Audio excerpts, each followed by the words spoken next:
Well, I'm really excited. This is something Bob Cowan and I have wanted to do for many years, and as Bob has said, this has been on his bucket list for ages. We're finally going to do it. We're joined by Brad from Float and Flag. We are going to get Scuba certified. This is awesome. Indeed. Well, we're happy to have these guys along, and today we're going to talk a little bit about what's involved and some of the equipment that's going to be involved in their training as new scuba divers. Okay, well, I'll back out of the way because we have a thing about not shooting my feet at CHCH. There you go. It's in his contract. You know what, Brad? I'm really excited. You're sharing with us off camera that you've recently been recognized by PADI in a really exciting way. Yeah, we were recently voted by PADI as Canada's #1 dive store for excellence in business accomplishment in the diving industry. In the whole country, located right in Burlington. We are at the Aldershot pool. It's one of the warmer pools, thank goodness. It is, and they keep it at 88 degrees, so it's great for training, and people can really enjoy it. Well, congratulations, and on the training front. So it's very important for an accredited course like this, and the #1 in the country, but as opposed to the quickie vacation, quick crash course. Right.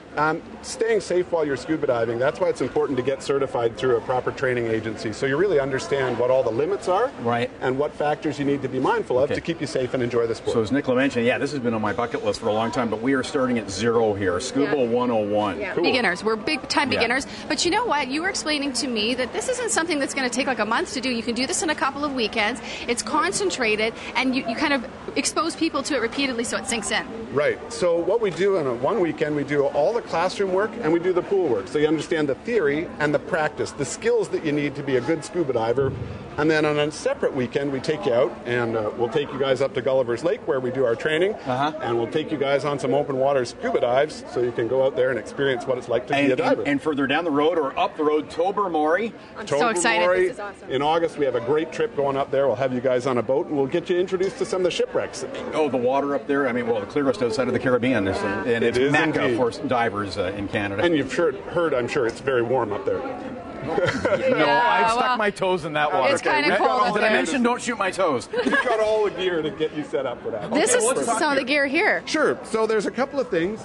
This is the course material that you'll be using in the PADI course. There's a book so we have and to read DVD. underwater? No, above water. That part you do above water. Then you have a scuba tank. This is a standard scuba cylinder here. There's about the same amount of air that's in a phone booth in there, and that's all compressed, so you breathe that. And you breathe that through what's called a scuba regulator. That's your most important piece, isn't it? That's right. That'll keep you breathing underwater. Mind you, the air's important too. It is. You'll have a mask on so you can see underwater. Now, they've come a long way, haven't they? They have. They're very nice and soft, good lenses, wide field of vision, and very low volume. Not a lot of air in there. You can get prescription lenses, can't you? You can, in all sorts of different types of masks. I didn't know that. That's interesting. Yeah, so if you can't see well, we can get you set up. Then you'll have fins that help propel you through the water. Okay, this is a standard scuba fin. And there's actually a lot of science to that, too. They've come a long way, haven't they? They have, yeah. They channel the water specifically to maximize the efficiency of the thrust for you while you're underwater. And you know what, Brad? I have some really great fins. It's worth the big investment. I had the cheaper ones before. What a difference great fins make. Because I'm a snorkeler, but I bought stuff that can't transition over to diving. Right. Yeah, definitely there is a difference between some of the scuba and some of the snorkeling equipment. So you want things that are sturdy enough. You're pushing a lot of equipment and weight through the water. So and if you're snorkeling, you don't want to cheap out on that. No, that needs to be good as well. And a good splash guard on it, right, Brad? Good splash guard, and it's never going to break. You can fold that up as you take it in traveling, and it's going to last for you. And then the last piece that we'll have you in is what's called a buoyancy compensator device.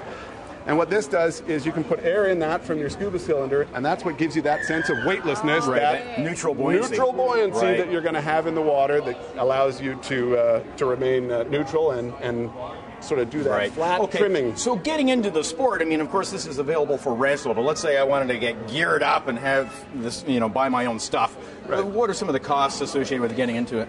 Well, the costs, if you wanted to buy your own DCD and regulator, that's what most people would do. That's around the $1,200 to $1,300 mark if you're going to get good equipment. Yeah, that's that. And the mass fins and snorkel usually run about $300 for a good set, again, of scuba related. And they last forever. You take care of your gear like any sport, and it's going to last a long time. Now, just talking about the reason we're doing this on Take It Outside, this is the ideal time to train because as you complete your course, you can start getting in the water out there. That's right. We actually run the courses all through the winter, but we start doing our local checkout dives in May when the water warms up enough that we can get in. So now's a great time to take the course, get ready for spring, get outside. And even better still, you might be in a class with me and Bob Cowan, so there'll be the added entertainment of It's a win-win. It's a bonus. Win-win. Thanks for coming down. I'm really excited to do this. This is going to be a whole lot of fun for us. That's it for this edition of Take It Outside.